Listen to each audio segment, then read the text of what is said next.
คือแรงบันดาลใจคือหยังคือสิ่งที่เฮาอยากเฮ็ดมีความอยากเฮ็ดเฮ็ดแล้วสบายใจถ้าหม้องใดแรงบันดาลใจเฮาเบิดเฮาก็ออกจากตรงนั้นไปก่อนไปหาหม้องที่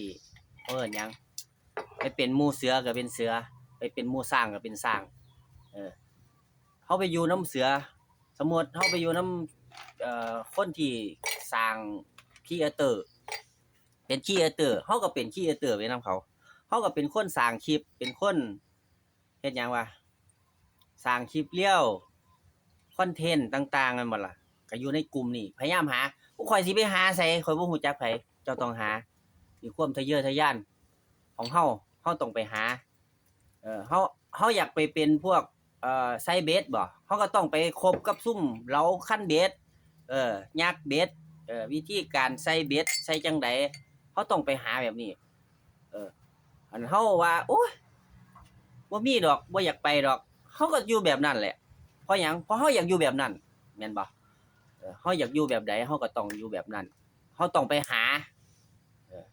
อย่างเอ่อจังได๋ล่ะมักเกี่ยวข้าวแม่นบ่จักหน่อยนี่ก็สิมีอาชีพเกี่ยวข้าวก็ต้องร่วมกลุ่มกันเฮ้ยเฮาไปไสตื่นเช้ามาเฮาไปไสนี่คือการหาแรงบันดาลใจผมเคยเป็นแบบผมนะผมหาแบบนี้คือถ้าตื่นขึ้นมาแบบบ่มีแรงบันดาลใจรู้สึกท้อรู้สึกหยังผมก็สิมองซ้ายมองขวาผู้ใดมีเฮ็ดอิหยังเฮ็ดหยังเฮาก็ไปเบิ่งไปลองเบิ่งแล้วถ้าถูกใจเฮาก็จังไปถ้าบ่ถูกใจก็บ่ต้องไปเฮาบวกลบคูณหารแล้วเฮาติดลบเฮาก็นอนอยู่อู่เลยสบายผมนะวิธีการคิดของผมถ้าไปแล้วได้น้อยได้หลายก็อย่าว่าแต่ได้บ่ติดลบได้อีหยังบ่จำเป็นต้องเป็นเงินทอง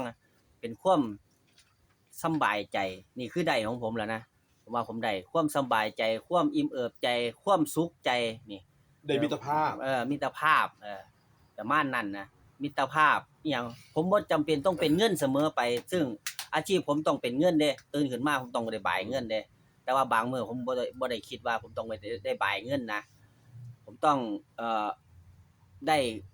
ความสบายใจเข้ามาเฮ็ดแล้วสบายใจผมก็สิเฮ็ดแล้วผมสิได้หยัง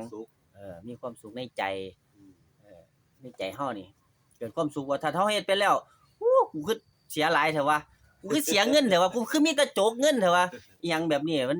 ก็ความคิดนั้นก็บ่แม่นความสบายใจนะที่ผมว่านะคือเฮาไปหาสิ่งที่เฮาไปหาพวกหาหมู่ที่ตอบโจทย์เฮาตอบโจทย์ว่านี่ล่ะแม่นเฮาล่ะเฮาต้องหาตื่นขึ้นมาเฮาต้องหาเด้บ่ว่าหามื้อนี้แล้วก็จบไปตลอดชีวิตกับอันนี้ก็บ่แม่นนะผมที่ผมคิดนะนั่นล่ะก็ให้พี่น้องทุกคนพิจารณาว่าเจ้าของต้องการหยังค้นหาตัวเองให้พอพอแล้วก็เฮ็ดไปเรื่อยๆไม่ในช่วงชีวิตหนึ่งมันอาจจะบ่แม่นก็ได้นะที่เฮาค้นหาได้นะในช่วงชีวิตหนึ่งเฮาอาจสิเฮ้ยมันบ่แม่นเฮาอาจจะเปลี่ยนก็ได้บ่มีผู้ใดมากำหนดกฎเกณฑ์ว่าเฮาต้องไปจังซี่ตลอดไปเส้นตรงนี้ตลอดนะเฮาอาจตรงๆไปจักหน่อยเฮาอาจจะเลี้ยวซ้ายเลี้ยวซ้ายบ่พอใจเฮาอาจจะเลี้ยวขวาหรืออาจจะมาตรงคือเก่าก็ได้นี่คือชีวิตของเฮาที่ต้องดำเนินต่อไปในแต่ละมื้อแต่ละเว้นให้พี่น้องพิจารณาว่าบ่เดือดร้อนคนอื่นถึงเดือดร้อนก็บ่เดือดร้อนเอา นึงบ่เดือดร้อนคนอื่นบ่ล่ะเอาถึงเดือดร้อนก็บ่เดือดร้อนหลายเอาข้อ3ถึงเดือดร้อนหลายก็บ่เป็นหยังมาก มันมีข้ออ้างของตัวเองตลอดล่ะตัวเดือดร้อนตอนนี้ไม่อนาคตเดี๋ยวก็บ่เดือดร้อนแล้วนะประมาณนั้นนะต้องคิดไปเป็นแนวคิดอย่าเฮ็ดให้เจ้าของว่าโอ้ยบ่โน่นนี่นั่นแล้วตื่นขึ้นมาโอ้บ่เอาหยังแล้วมีพร้อมแล้วมีสำเร็จแล้วมันบ่มีชีวิตชีวาคือกินข้าวเปล่าบ่มีกับเฮ็ดอาหารบ่มีผงชูรสน้ำปลาบ่มีหอมเติมเข้าไปผงชูรสน้ำปลาจะเป็น